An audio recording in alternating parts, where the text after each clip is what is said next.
बच्चों, तो आज हम शुरू करने जा रहे हैं विज्ञान का कक्षा 8 का आपका चैप्टर नंबर 10 जिसका नाम है किशोरावस्था की ओर। तो चलिए इसे शुरू करते हैं। देखिए बच्चों, सबसे पहले किशोरावस्था जो है वो कौन सी अवस्था है और कहां से लेकर के कौन सी उम्र जो होती है उसको हम किशोरावस्था मानते हैं। तो इसमें बताया गया है कि जीवन काल की वह अवधि जब शरीर में ऐसे परिवर्तन होते हैं जिनके परिणाम स्वरूप जनन परिपक्वता आ जाती है, तो उसे हम किशोरावस्था कहते हैं। और किशोरावस्था जो होती है वो कहां से लेकर कहां तक की उम्र तक मानी जाती है, तो किशोरावस्था लगभग 11 वर्ष की आयु से प्रारंभ होकर 18 अथवा 19 वर्ष की आयु तक रहती है। तो यह था किशोरावस्था के बारे में। और किशोरावस्था के दौरान मनुष्य के शरीर में अनेक परिवर्तन आते हैं। यह परिवर्तन यौवना आरंभ का संकेत है, मतलब यौवन का आरंभ शुरू होता है यहां से। इनमें सबसे महत्वपूर्ण परिवर्तन है लड़के एवं लड़कियों में जनन क्षमता का विकास होना। तो किशोरावस्था जो होगी उसका सबसे क्या होगा, किशोरावस्था को माना जाएगा जब क्या होगा उसके अंदर जनन परिपक्वता जब आ जाती है, तो उसको हम क्या मानते हैं, किशोरावस्था। और किशोरावस्था की उम्र क्या होगी, 11 से लेकर के 18-19 वर्ष तक। किशोर की जनन परिपक्वता के साथ यौवना आरंभ जो है वो समाप्त हो जाता है। तो जब क्या होगा कि जनन क्षमता का जब विकास होना जब शुरू होता है तो उसको तो हम बोलते हैं यौवना आरंभ। और जब क्या होता है जनन परिपक्वता पूरी तरह आ जाती है तब उसको हम बोलते हैं यौवना आरंभ जो है वो समाप्त हो चुका है उस समय। चलिए आगे बढ़ते हैं। यौवना आरंभ में होने वाले परिवर्तन, अर्थात जब किशोरावस्था में जब प्रवेश करते हैं तो कौन कौन से परिवर्तन आते हैं। तो पहला है लंबाई में वृद्धि। देखिए बच्चों, क्या होता है कि जब किशोरावस्था जैसे ही शुरू होती है 11-12 वर्ष की उम्र में, उस समय जो है लंबाई में अचानक से वृद्धि होना ज्यादा शुरू हो जाती है और लंबाई जो है लगभग 18-19 वर्ष तक की आयु तक बढ़ती है। प्रारंभ में क्या होता है कि लड़के और लड़की के अंदर अभी तुलना करें तो लड़कियों की लंबाई जो होती है वो अधिक तीव्रता से पहले बढ़ती है। लड़कियों की लंबाई अधिक तीव्रता से बढ़ती है लड़कों की अपेक्षा, लेकिन एक समय के बाद जो है वो लगभग जो है लंबाई जो है वो बराबर हो जाती है बाद में। लेकिन शुरू के अंदर जो तीव्रता जो होती है बढ़ने की, लंबाई बढ़ने की, वो लड़कियों की अपेक्षाकृत ज्यादा होती है। दूसरा, जो लंबाई जो होती है किसी व्यक्ति की वो उसकी डिपेंड करती है उसके माता पिता के ऊपर, क्योंकि जो लंबाई जो है वो एक जीन के कारण जो है लंबाई में परिवर्तन आते हैं कि लंबाई जो है उतनी बढ़ेगी जितने उसके माता पिता के जो जीन जो है जितने उसमें संचरित हुए आगे। तो ये था लंबाई में किस प्रकार से परिवर्तन आते हैं। आगे बढ़ते हैं। शारीरिक आकृति में परिवर्तन। शारीरिक आकृति में परिवर्तन भी किशोरावस्था में दिखाई देते हैं। जैसे जो लड़के जो होते हैं उनके कंधे जो होते हैं वो थोड़ा फैलना शुरू हो जाते हैं। उसी प्रकार से जो है वृद्धि के कारण लड़कों में शारीरिक पेशियां लड़कियों की अपेक्षा अधिक सुस्पष्ट एवं गठी दिखाई देती हैं। किशोरावस्था के दौरान लड़कों एवं लड़कियों में होने वाले परिवर्तन अलग अलग होते हैं, अर्थात लड़की में कुछ अलग परिवर्तन होते हैं थोड़े और लड़कों में कुछ अलग परिवर्तन होते हैं। तो ये थे शारीरिक आकृति में परिवर्तन। इसके अलावा स्वर में परिवर्तन दिखाई देते हैं। स्वर में परिवर्तन किस प्रकार से दिखाई देते हैं उसके बारे में देखते हैं। यौवना आरंभ में स्वर यंत्र अथवा लैरिंग्स में वृद्धि आरंभ हो जाती है। लड़कों का स्वर यंत्र विकसित होकर अपेक्षाकृत बड़ा हो जाता है। लड़कों में बढ़ता हुआ स्वर यंत्र गले के सामने की ओर सुस्पष्ट उभरे भाग के रूप में दिखाई देता है। जैसे हमारे गले के अंदर ये जो दिखाई देता है यहाँ पर स्वर यंत्र ये होता है। और जब किशोरावस्था जब आरंभ जो होती है तो स्वर यंत्र जो होता है वो सुस्पष्ट रूप से लड़कों के अंदर ज्यादातर क्या होता है कि स्वर यंत्र थोड़ा बाहर की ओर निकला हुआ दिखाई देना शुरू हो जाता है, जिससे हमारी जो ध्वनि जो होती है वो भी थोड़ी मोटी होना शुरू हो जाती है। और कई बार तो क्या होता है कि स्वर यंत्र जो है उसकी मोटाई जो है वो अनियंत्रित जब हो जाती है तो आवाज जो है थोड़ी फटना भी शुरू हो जाती है, लेकिन कुछ समय के बाद में जो है वो नॉर्मल हो जाती है, जो इसमें बताया गया है आगे। अतः बाहर से सामान्यतः दिखाई नहीं देता। सामान्यतः लड़कियों का स्वर यंत्र उच्चारण वाला होता है, जबकि लड़कों का स्वर गहरा होता है। किशोर लड़कों में कभी कभी स्वर यंत्र की पेशियों में अनियंत्रित वृद्धि हो जाती है और आवाज फटने लगती है। यह स्थिति कुछ सप्ताह तक बनी रहती है, जिसके बाद स्वर सामान्य हो जाते हैं। तो ये थे स्वर में परिवर्तन। आगे देखते हैं।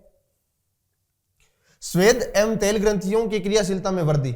इसका मतलब ये होता है कि जो तेल ग्रंथियां जो होती हैं शरीर के अंदर वसा के जो निर्माण करती हैं, तो उसमें क्या होता है कि उसके अंदर भी वृद्धि होना शुरू हो जाती है, जिसके कारण जो है चेहरे के ऊपर जो है फुंसियां वगैरह जो है वो दिखनी शुरू हो जाती हैं।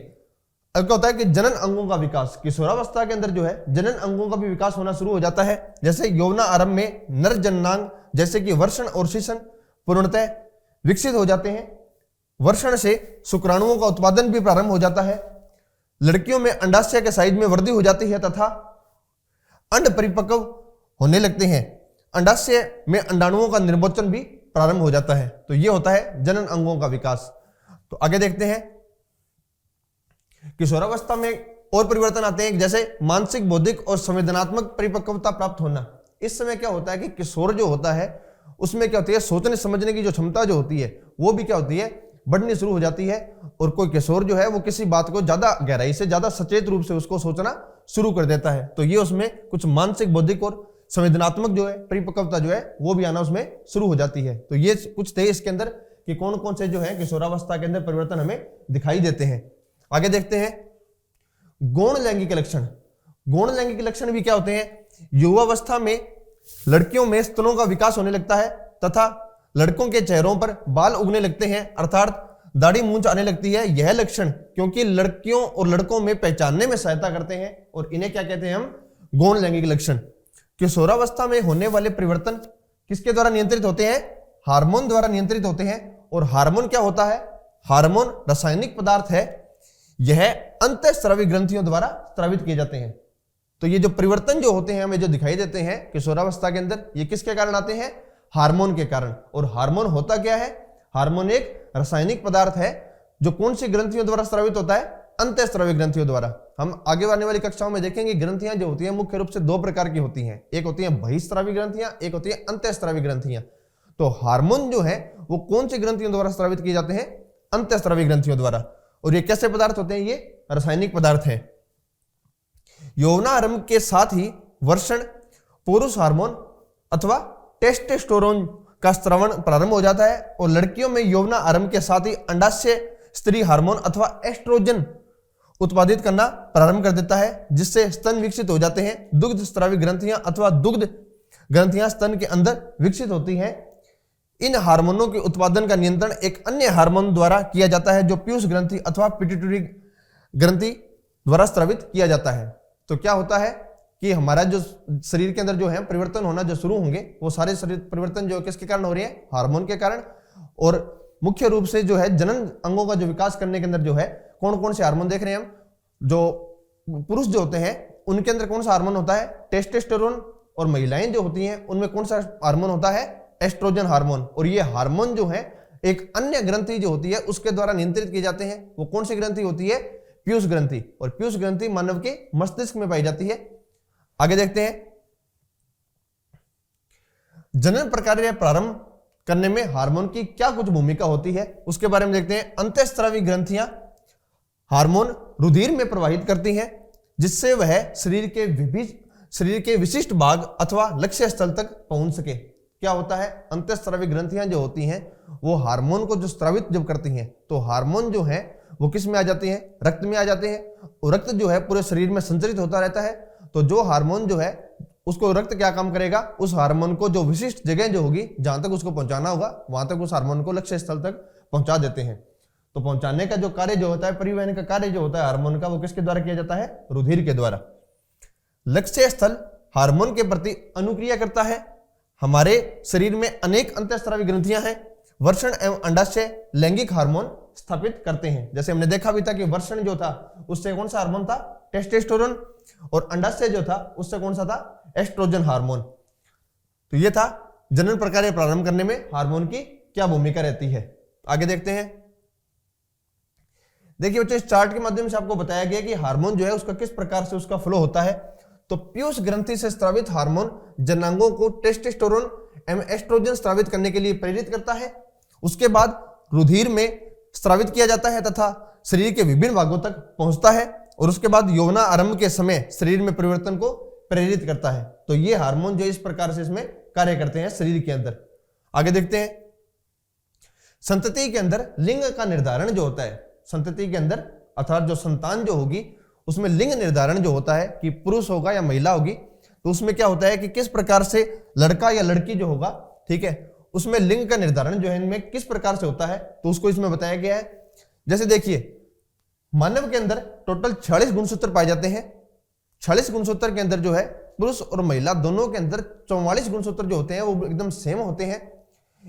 और गुणसूत्र जो होते हैं 46, इसको हम 23 जोड़ों के अंदर मान सकते हैं, अर्थात एक जोड़े के अंदर 2 गुणसूत्र। तो 23 जोड़ों के अंदर से 22 जोड़े जो होते हैं वो समान रहते हैं। एक जोड़ा गुणसूत्र जो होता है वही क्या करता है, लिंग निर्धारण करता है। एक जोड़ा गुणसूत्र जो होता है वो महिला के अंदर हमेशा जो होगा वो गुणसूत्र होगा XX, और पुरुष जो होगा उसमें कौन सा गुणसूत्र होगा, XY। तब क्या होता है कि शुक्राणु जो होगा पुरुष के अंदर होगा, शुक्राणु जो होगा उसमें कौन सा गुणसूत्र होगा, XY, और महिला जो होगी उसमें अंडाणु में कौन सा गुणसूत्र होगा, XX। अब क्या होगा, यदि शुक्राणु का Y गुणसूत्र महिला के X गुणसूत्र से जब क्रिया करेगा तो XY का निर्माण करेंगे, और XY का निर्माण करेंगे तो जन्म किसका होगा, लड़के का। यदि शुक्राणु का X और अंडाणु का X आपस में यदि मिलेंगे तब किसका निर्धारण होगा, मादा का या लड़की का। तो इससे क्या समझने को हमारे को मिला कि हमेशा जो लिंग निर्धारण जो होगा उसमें भूमिका जो है वो किसकी रहेगी, शुक्राणु की, क्योंकि शुक्राणु जो है उसी के पास क्या है, XY, क्योंकि अंडाणु जो है उसके अंदर तो क्या है, XX हमेशा क्या है, सेम है।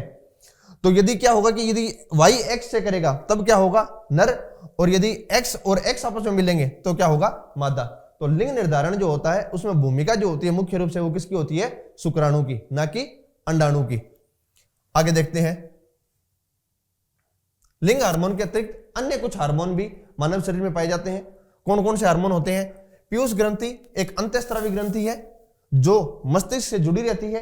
पीयूष ग्रंथि वर्षण अंडाशय के अतिरिक्त हमारे शरीर में थायराइड, अग्नाशय और एड्रिनल जैसी अंतःस्रावी ग्रंथियां पाई जाती हैं, जो इस डायग्राम में दिखाई भी गई हैं।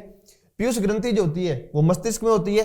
गले के अंदर जो ग्रंथि पाई जाती है उसको बोलते हैं थायराइड ग्रंथि, और थायराइड ग्रंथि जो होती है वो हमारी जो उपापचय क्रियाएं जो होती हैं शरीर के अंदर उन पर नियंत्रण रखती है। एक होती है एड्रिनल ग्रंथि। एड्रिनल ग्रंथि जो होती है वो क्या करती है, एड्रिनल ग्रंथि जो होती है भय, क्रोध, द्वेष, ये सब भावनाएं जो होती हैं इनको कंट्रोल करने वाली ग्रंथि जो होती है उसको क्या बोलते हैं हम, एड्रिनल ग्रंथि। एक होता है अग्नाशय। अग्नाशय जो होता है वो इंसुलिन हार्मोन जो होता है उसका स्रावण करता है यहां से। उसके तरफ जो है हमने देखा है पहले आगे कि अंडाशय के अंदर जो होता है, स्त्रियों के अंदर जो अंडाशय जो होगा उससे कौन सा हार्मोन निकल रहा था, एस्ट्रोजन, और जो पुरुष के अंदर जो वर्षण जो है उनसे कौन सा हार्मोन स्रावित हो रहा था, टेस्टोस्टेरोन। तो ये कुछ जो है ग्रंथियां जो है किसके अलावा, पीयूष ग्रंथि और वर्षण अंडाशय के अलावा जो है अन्य ग्रंथियों के बारे में भी इसमें कुछ बताया गया है। तो ये थी कुछ अंतःस्रावी ग्रंथियां। तो बच्चों ये था आपका चैप्टर किशोरावस्था की ओर। तो चलिए मिलते हैं नेक्स्ट क्लास में। Thank you.